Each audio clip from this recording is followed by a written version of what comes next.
روح اس کو عبادت کی طرف کھینچ رہی ہے، اب اس کا ارادہ ہے. اب یہاں اس نے اگر روح کی طرف اگر اپنے آپ کو تھوڑا کوشش کی تو پھر اس پر روح کا روحانیت کا غلبہ ہوا اور وہ اطاعت اور رب کی عبادت کی طرف آ جائے گا.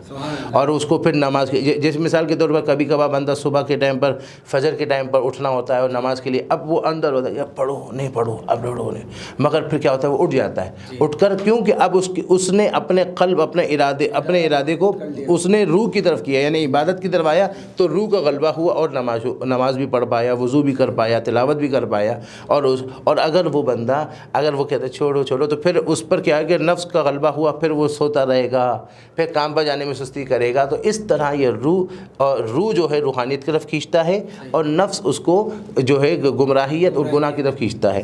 پھر جیسے آپ بابر بھائی آپ نے سوال کیا کہ شیطان تو بند ہو جاتا ہے، شیطان جب بند ہو جاتا ہے تو پھر یہ گناہ کیوں ہوتا ہے؟ کیا نفس ہوتا ہے؟ یقیناً نفس کو باندھا نہیں جاتا. صوفیہ کہتے ہیں کہ 4 قسم کے خطرات ہوتے ہیں. ایک خطرے کو خطرات نفسانی کہا جاتا ہے، اور ایک خطرے کو خطرہ شیطانی کہا جاتا ہے، ایک خطرے کو خطرات ملکوتی کہا جاتا ہے، ایک خطرے کو خطرہ رحمانی کہا جاتا ہے. یہاں نفس جو ہوتا ہے نا یہ ہمیشہ رہتا ہے اور بندے کو گمراہ کرنے کی کوشش کرتا ہے، جبکہ شیطان کو حضور نے فرمایا سلسلۃ الشیاطین کہ شیطان کو زنجیروں میں جکڑ لیا جاتا ہے. تو شیطان تو بند ہو جاتا ہے، مگر نفس جو ہے وہ اس وقت بھی رمضان میں بھی ہوتا ہے اور رمضان کے علاوہ بھی ہوتا ہے. یہ بندے کا پورے سال چل رہا ہوتا ہے تو مائنڈ میں ایسی چیزیں ہوتی ہیں کہ وہ پھر بندہ قابو نہیں کر پاتا یا کچھ نہیں کر پاتا، اور مختلف مثال دی جاتی ہے علامہ صاحب کہ اپنے نفس کو قابو میں رکھو یا ان چیزوں پر قابو میں رکھو. تو اس کا کیا ہوتا ہے؟ اصل بات یہ ہے کہ نفس سے آپ کو مقابلہ کرنا پڑتا ہے. نفس ایک ایسی چیز ہے کہ دیکھیں انسان کے 2 دشمن ہیں. ایک تو قرآن نے فرمایا ان الشیطان للانسان عدو مبین کہ بے شک انسان کا شیطان جو ہے کھلا دشمن ہے. تو ایک تو دشمن وہ ہے، اور وہ دشمن بھی کیسا ہے؟ کھلا دشمن ہے مگر نظر نہیں آتا. یہ بھی ایک مسئلہ کہ کھلا دشمن ہے مگر نظر نہیں آتا. اور وہ کیسا ہے؟ وہ شیطان وہ ہے کہ حدیث شریف میں آتا ہے کہ یجری مجرى الدم فضیقوها کہ وہ خون کے اندر گھومتا ہے، اور وہ اس کو حضور نے فرمایا روکو، اس کو روکو. اب وہ شیطان جو خون میں گھومتا ہے اور خون میں گھوم کر کرتا کیا ہے؟ من شر الوسواس الخناس، وہ وسوسوں کو برے برے وسوسوں کو دل میں ڈالتا ہے. اسی لیے امام غزالی رحمۃ اللہ علیہ فرماتے ہیں کہ ہر ایک انسان کے ساتھ ایک فرشتہ ہوتا ہے اور ایک شیطان ہوتا ہے. فرشتے کا نام ملہم ہوتا ہے اور شیطان کا نام موسس ہوتا ہے. ملہم جو فرشتہ ہوتا ہے جو آپ کو اچھی طرف گائیڈ کرتا ہے اس کو الہام کہا جاتا ہے، اور موسس جو ہوتا ہے جو آپ کو بری طرف لے کر جاتا ہے اس کو وسوسہ کہا جاتا ہے. تو شیطان آپ کا جو ہے وہ گمراہیت کی طرف لے کر آتا ہے اور وہ گمراہیت کی طرف آتا ہے. ایک دشمن تو شیطان ہوا، اور دوسرا دشمن جو ہے وہ نفس ہوا. اور کیسا ہے؟ اس کو قرآن نے عامر نہیں کہا بلکہ امارہ کہا. عامر کہتا ہے حکم دینے والا، مگر ابھی حکم دیا مگر پھر اس کے بعد کچھ وقفے کے ساتھ حکم دیا، پھر کبھی جب موڈ ہوا حکم دیا. وہ عامر ہوتا ہے کہ بھائی ابھی حکم دے دیا کہ یہ کرو، پھر اس کے بعد آدھا گھنٹے بعد حکم دیا کہ یہ کرو. یہ عامر ہوتا ہے. مگر امارہ اسے کہتے ہیں کہ بار بار حکم دینے والا، بار بار حکم دے رہا. ان النفس لامارۃ بالسوء کہ بے شک نفس امارہ برائی کا بار بار حکم دیتا ہے. جب وہ بار بار حکم دیتا ہے تو ہمیں بار بار لہجہ لہجہ اپنے آپ کو چوکنا رکھنا ہوگا. لہجہ لہجہ آپ نے آپ کو چوکنا رکھنا ہوگا، نہیں رکھا تو پھر وہ غالب ہو جائے گا. صحیح. سبحان اللہ سبحان اللہ. ناظرین کرام، علامہ صاحب کے ساتھ خوبصورت گفتگو ہماری جاری و ساری ہے. یہاں پر میں شامل کروں گا ایک خوبصورت کلام. لو مدینے کی تجلی سے لگائے ہوئے ہیں، لو مدینے کی تجلی سے لگائے ہوئے ہیں، دل کو ہم مطلع انوار بنائے ہوئے ہیں. کشتیاں اپنی کشتیاں اپنی کنارے سے لگائے ہوئے ہیں. کیا وہ ڈوبے جو محمد کے ترائے ہوئے ہیں، کیا وہ ڈوبے جو محمد کے ترائے ہوئے ہیں. ڈوب سکتی نہیں طوفان کی طغیانی میں، جس کی کشتی ہو میرے آقا کی نگہبانی میں، اور مجھ کو طوفان کی موجوں کا کیا ڈر ہو، وہ پلٹ جائیں گی اپنا رخ پلٹ کر، کیا وہ ڈوبے جو محمد کے تیرائے ہوئے ہیں۔ اور ایک جھلک آج دکھا اے گنبد خضرا کے مکی، کچھ بھی ہے دور سے دیدار کو آئے ہوئے ہیں، کچھ بھی ہے دور سے دیدار کو آئے ہوئے ہیں، لو مدینے کی تجلی سے لگائے ہوئے ہیں۔ قبر کی نیند سے اٹھنا کوئی آسان نہ تھا، ہم تو محشر میں انہیں دیکھنے آئے ہوئے ہیں، لو مدینے کی تجلی سے لگائے ہوئے ہیں۔ اور کیوں نہ پلڑا تیرے اعمال کا باری ہو نصیب، اب تو سرکار بھی میزان پہ آئے ہوئے ہیں، لو مدینے کی تجلی سے لگائے ہوئے ہیں، دل کو ہم مطلع انوار بنائے ہوئے ہیں۔ ماشاءاللہ۔ ناظرین کرام، یہاں پر وقت ہوا ہے ایک چھوٹے سے بریک کا، انشاءاللہ حاضر ہوتے ہیں بریک کے بعد۔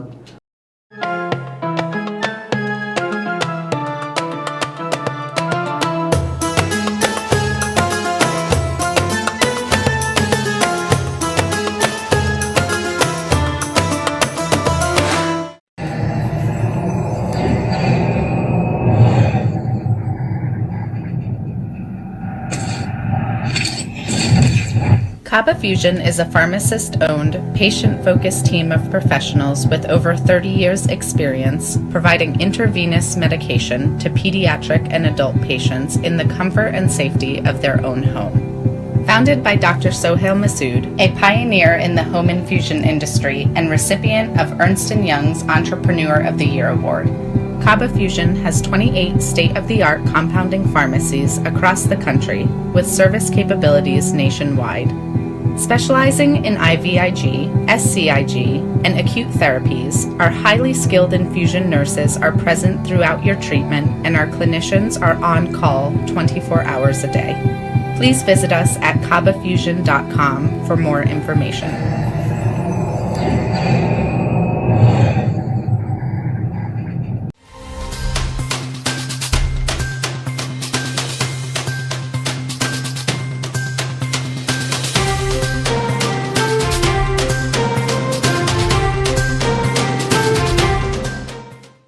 Arkansas Spine and Pain.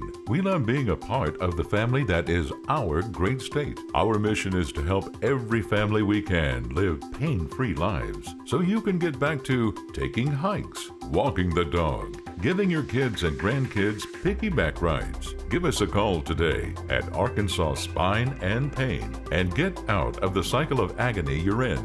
You deserve to get your life back ASAP.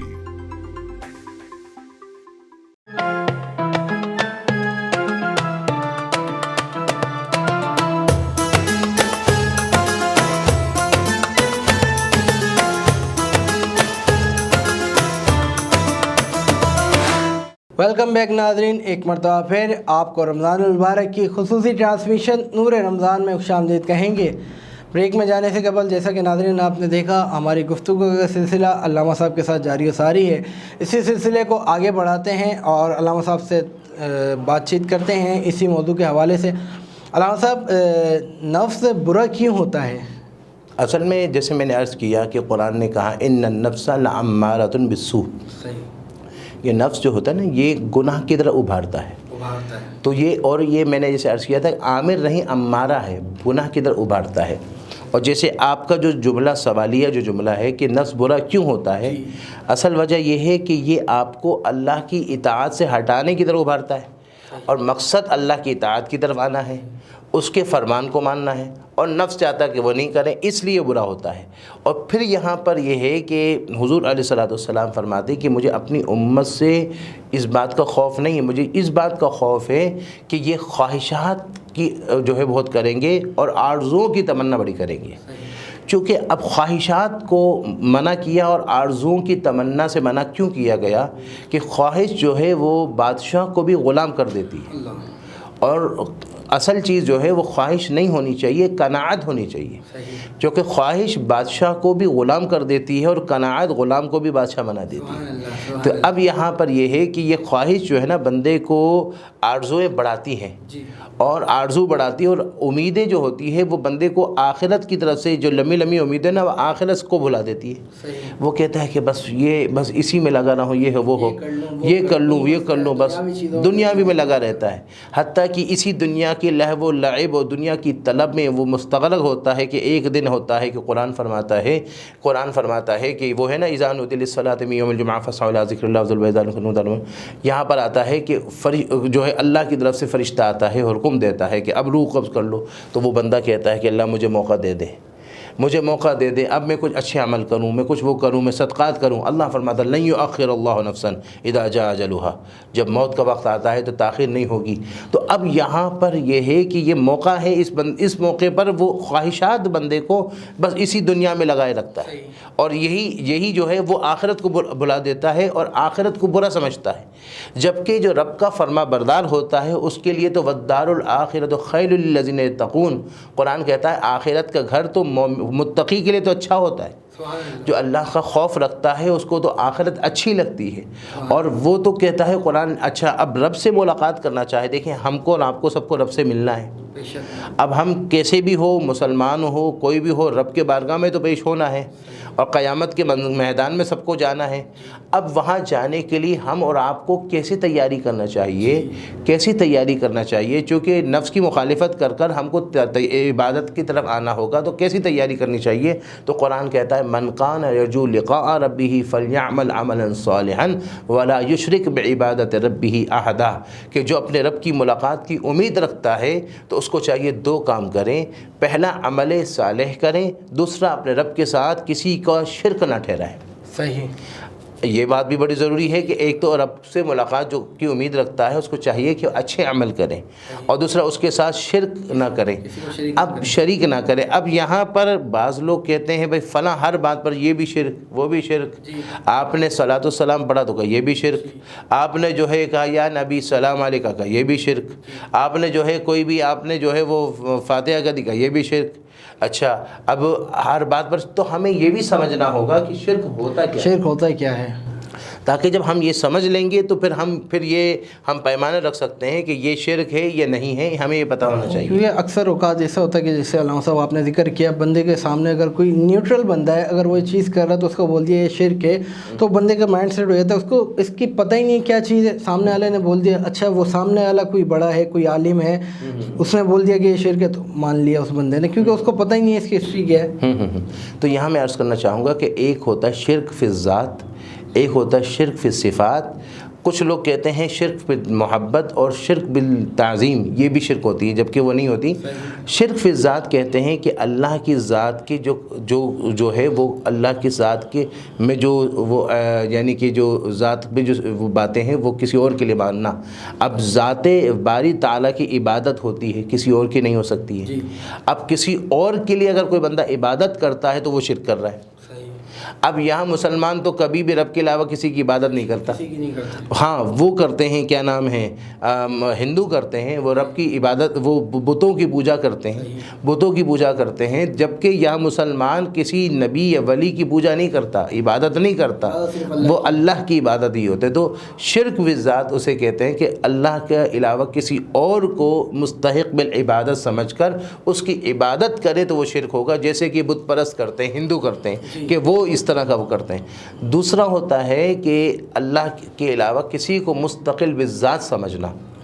مستقل بالذات کہتے ہیں، دیکھیں ایک ہوتا ہے کہ اللہ نے جو کچھ بھی ہم کو دیا یا کسی کو بھی دیا وہ اس کا ذاتی نہیں ہے، اللہ کی عطا سے ہے. نبی کو جو کچھ عطا ہوا وہ بھی اللہ کی عطا سے ہے، ولی کو بھی جو عطا ہوا وہ اللہ کی عطا سے ہے، ہم اور آپ کو بھی جو کچھ ملا وہ بھی اللہ کی عطا ہے. اگر یہ بات کا فرق نہیں کریں گے تو دیکھتے آپ بھی ہیں، دیکھتے میں بھی ہوں، اور اللہ فرماتا ہے ان اللہ سمیع بصیر، بے شک اللہ سنتا ہے، دیکھتا ہے. تو دیکھنے میں تو آپ بھی دیکھ رہے تو آپ بھی شریک ہوئے، آپ بھی جو ہے وہ شریک ہوئے. مگر یہاں پر یہ ہے کہ اس کو شرک نہیں کہیں گے، اس کو شرک نہیں کہا جائے گا. یہاں اللہ کی عطا سے، اللہ نے ہمیں آنکھیں دی تو ہم دیکھ رہے ہیں، اللہ نے ہمیں وہ سننے کی قوت دی تو ہم سن رہے ہیں، جبکہ اللہ کو کس ذاتی ہے اس کی، وہ ذاتی اپنی قدرت سے جو وہ سنتا ہے اور دیکھتا ہے. تو مستقل بالذات اللہ کے علاوہ کسی اور کو سمجھنا یہ شرک ہوتا ہے.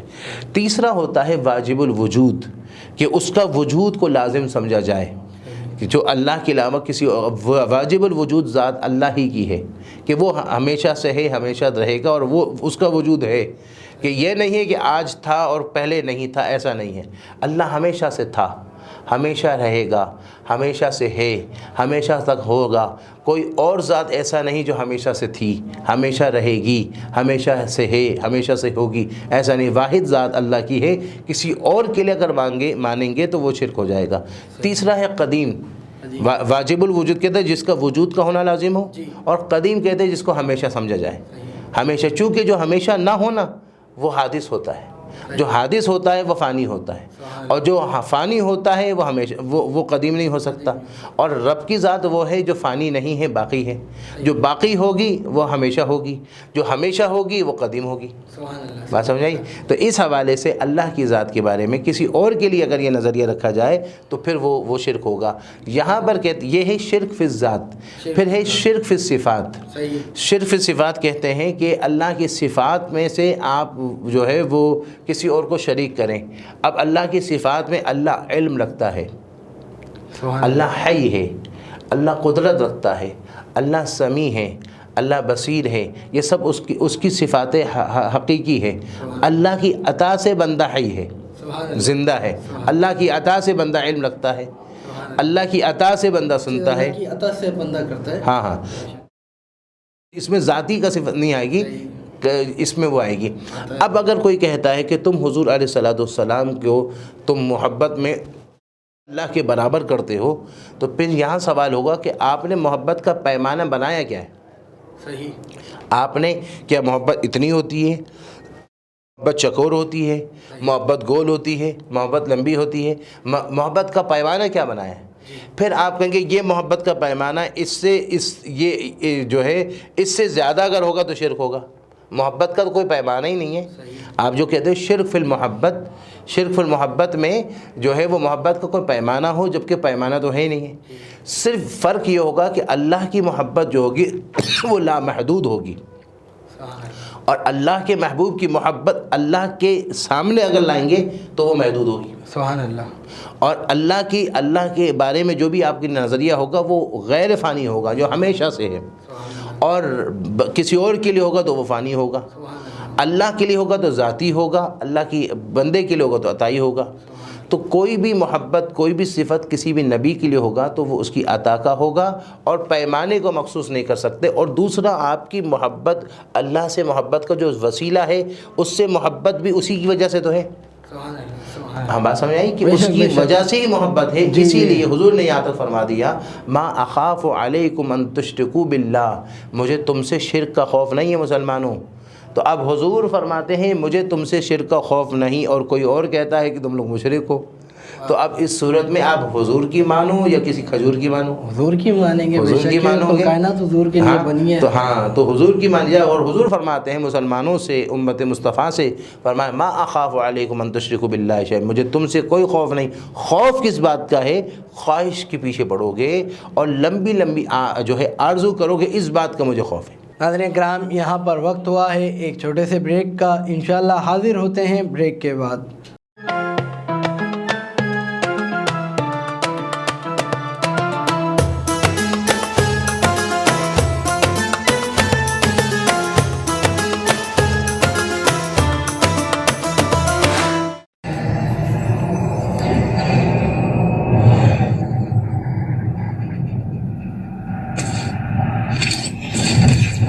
Kaba Fusion is a pharmacist-owned, patient-focused team of professionals with over 30 years' experience providing intravenous medication to pediatric and adult patients in the comfort and safety of their own home.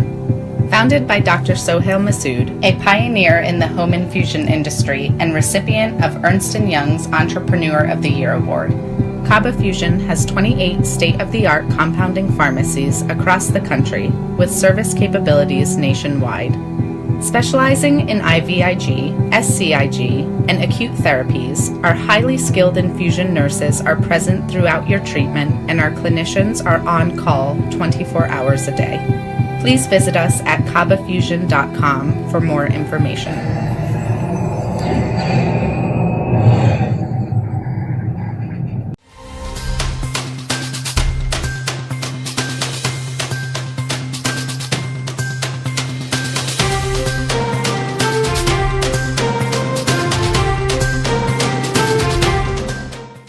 At Arkansas Spine and Pain, we love being a part of the family that is our great state. Our mission is to help every family we can live pain-free lives so you can get back to taking hikes, walking the dog, giving your kids and grandkids piggyback rides. Give us a call today at Arkansas Spine and Pain and get out of the cycle of agony you're in.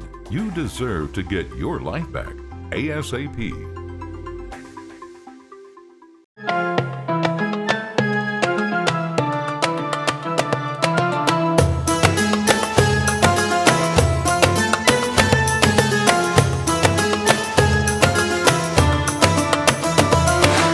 Welcome back ناظرین، ایک مرتبہ پھر آپ کو رمضان المبارک کی خصوصی transmission نور رمضان میں خوش آمدید کہیں گے. بریک میں جانے سے قبل جیسا کہ ناظرین آپ نے دیکھا، ہماری گفتگو کا سلسلہ علامہ صاحب کے ساتھ جاری و ساری ہے. یہاں پر شامل کروں گا ایک خوبصورت کلام، ہو سکے تو مل کر شامل ہو جائیے گا. درود اہل بیت پیش کر رہا ہوں. اللہم صلی علی سیدنا و مولانا محمد.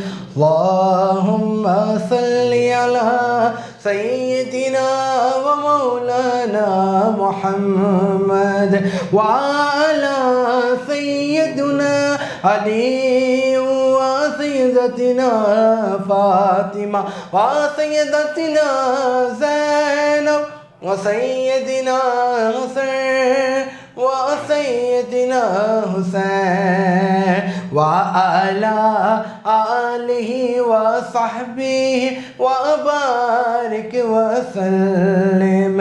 بھیجے اگر درود تو ملتا ثواب ہے، بھیجے اگر درود تو ملتا ثواب ہے، بھیجے اگر سلام تو آتا جواب ہے. اللہم صلی علی سیدنا و مولانا محمد. اللہم صلی علی سیدنا و مولانا محمد. جنت میں فاطمہ کی کنیزیں جہاں رہے، جنت میں سیدہ کی کنیزیں جہاں رہے. یا رب میری دعا ہے میری ماں وہاں رہے. اللہم صلی علی سیدنا و مولانا محمد وعلی سیدنا علی و سیدنا سیدتنا فاطمہ و سیدتنا زینب و سیدنا حسن و سیدنا حسین و علی آلہ و صحبہ و بارک وسلم. جنت میں مصطفیٰ کے صحابہ جہاں رہے، جنت میں مصطفیٰ کے صحابہ جہاں رہے. یا رب میری دعا ہے میرے والد وہاں رہے. اللہم صلی علی سیدنا و مولانا محمد وعلی سیدنا علی و سیدتنا فاطمہ و سیدتنا زینب و سیدنا حسین و سیدنا حسین وعلی آلہ و صحبہ و بارک وسلم. آئیے ناظرین کرام علامہ صاحب کی طرف پھر چلتے ہیں. علامہ صاحب نفس کی جیسے بات ہو رہی ہے تو ذکر آتا ہے کہ شیطان وسوسوں میں ڈالتا ہے، نفس وسوسوں میں ڈالتا ہے، تو یہ دونوں کنڈیشن سیم ہیں یا دونوں الگ الگ ہیں؟ دیکھیں، گمراہیت کی طرف، وسوسوں کی طرف، گناہ کی طرف لے جانے والے تو دونوں ہی ہیں. شیطان بھی یہی کاموں میں لگا ہے اور نفس بھی لگا ہوا ہے. اب یہاں صوفیہ سے پوچھا گیا کہ کیسے پتہ چلے گا، اب مثال کے طور پر اندر گناہ کا ارادہ ہو رہا ہے، اب کیسے پتہ چلے گا کہ یہ شیطان آپ کو گناہ کی طرف ابھار رہا ہے یا نفس کو ابھار رہا ہے؟ یہ بھی ایک بڑا عوام کے لیے ایک نیا سوال ہے. یہ نہیں ایک لاجک، ایک وہ ہے نالج والا ہے کہ یہ کیسے پتہ چلے گا. بھائی فلم دیکھنا ہے، فلم دیکھتا ہوں، اب دل چاہ رہا ہے. اب وہ ایک مثال دے رہا ہوں، تو اب اس صورت میں اب اندر نفس بول رہا ہے یا شیطان بول رہا ہے؟ چونکہ پہلے تو میں نے عرض کیا کہ روح آپ کو کھینچے گی کہ بھائی نئے فلم نہیں دیکھنا، ڈرامہ نہیں دیکھنا، کارٹون نہیں دیکھنا، بچے کے لیے کارٹون نہیں دیکھنا، اور آپ رک گئے اور آپ نے کہا چلو نعت سننا، تقریر سننا، اللہ والوں کا دیدار کرنا، چلو نوافل پڑھنا. اور حتیٰ کہ حضرت شیخ شہاب الدین سہروردی سے پوچھا گیا کہ نفس کو تابع کرنے کا طریقہ کیا ہے؟ آپ نے کہا کثرت نوافل پڑھنے سے بھی نفس جو ہے وہ تابع ہوتا ہے. تو اسی طرح جو ہے نفس کو تابع کرنے کا بہترین طریقہ ایک یہ بھی ہے کہ بھئی بندہ اب اندر جو چل رہا ہے کہ بھئی یہ گناہ کی طرف، تو یہاں پر صوفیہ فرماتے ہیں ایک بنیادی فرق ہے کہ اگر آپ کو گناہ کا آپ کا دل ابھار رہا ہے اور آپ اس کو روکتے ہیں، اپنے آپ کو روکتے ہیں اور آپ رک جاتے ہیں، تو سمجھو وہ شیطان تھا. اور آپ اگر اپنے آپ کو روکتے ہیں کہ بھئی مجھے یہ گناہ نہیں کرنا، مجھے فلم نہیں دیکھنا، مجھے گانا نہیں سننا، مجھے جھوٹ نہیں بولنا، آپ کو وہ اندر وہ ہو رہا ہے اور آپ روکتے ہیں، اور پھر بھی وہ اندر چل رہا ہے، پھر بھی بار بار چل رہا ہے، پھر آپ روکتے ہیں، پھر وہ غالب آ رہا ہے، پھر آپ روکتے ہیں، پھر وہ آپ کو پھر خواہش ہو رہی ہے، پھر آپ روک رہے ہیں، پھر وہ ہو رہا ہے.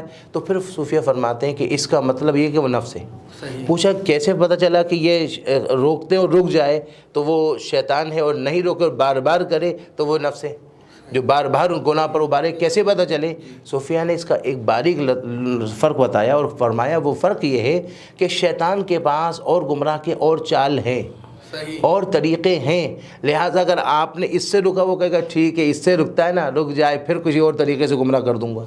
مگر نفس کے بعد چال نہیں ہے. تو جس چیز میں وہ بندے کو لے آئے گا تو اسی پر وہ زور لگاتا رہے گا اور زور لگاتا رہے گا، یہ کرتا رہے، چونکہ اس کے بعد وہ اسی پر لگا، چونکہ اس کے بعد اور طریقے اور چال نہیں ہیں. اسی لیے جس میں وہ پھنسا اسی کے اندر کہے گا اسی طرح اس کو یہ گناہ کروایا جائے. اور حدیث شریف میں آتا ہے جب بندہ کسی نیکی کا ارادہ کرے اور نہ کرے تب بھی اس کو ایک نیکی ملتی ہے، اور کر لے تو اس کو 10 نیکی ملتی ہے.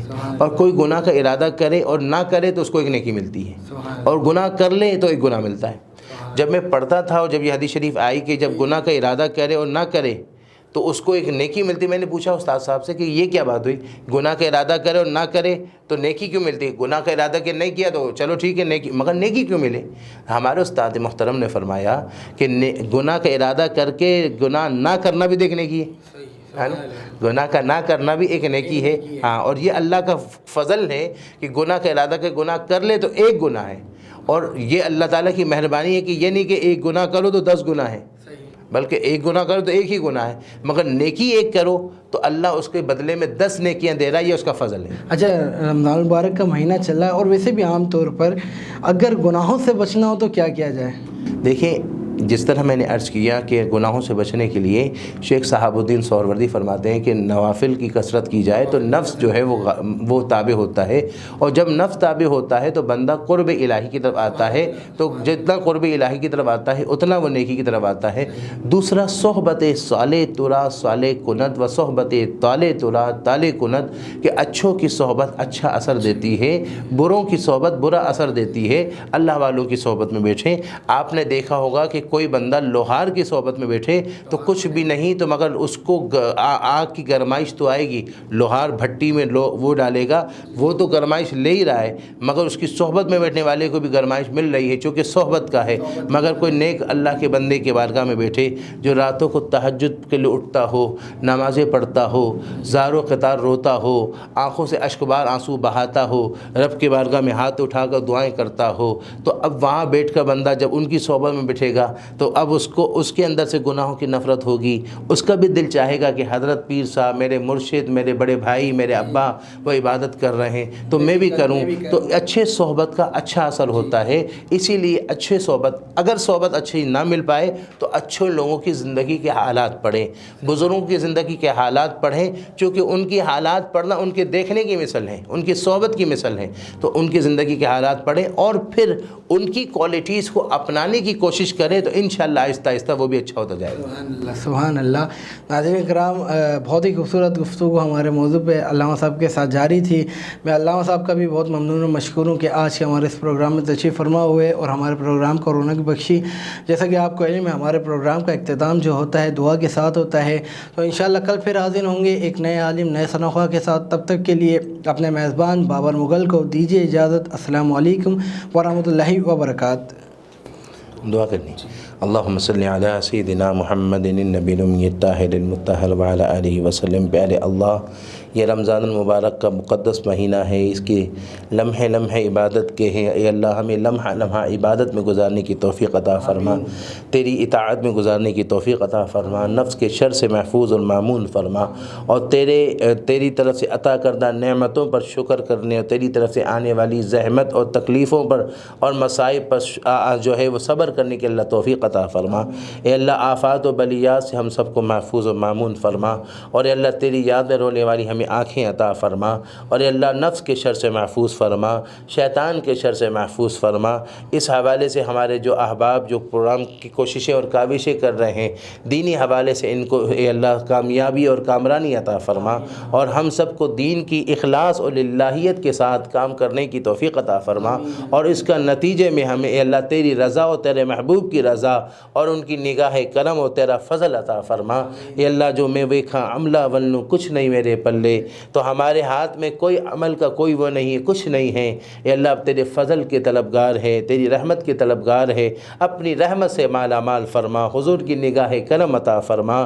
صلی اللہ تعالی علی خیر خلقہ ونور عرشہ وزینت فرشہ محمد مبارک وسلم برحمتک یا ارحم الراحمین۔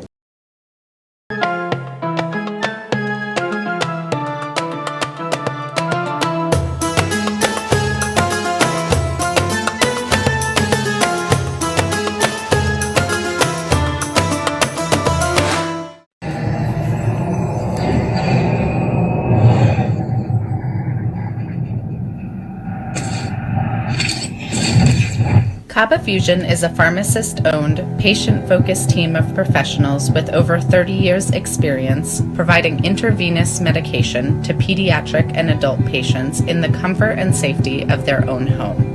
Founded by Dr. Sohail Masood, a pioneer in the home infusion industry and recipient of Ernst & Young's Entrepreneur of the Year Award, Kaba Fusion has 28 state-of-the-art compounding pharmacies across the country with service capabilities nationwide. Specializing in IVIG, SCIG, and acute therapies, our highly skilled infusion nurses are present throughout your treatment, and our clinicians are on call 24 hours a day. Please visit us at kabafusion.com for more information.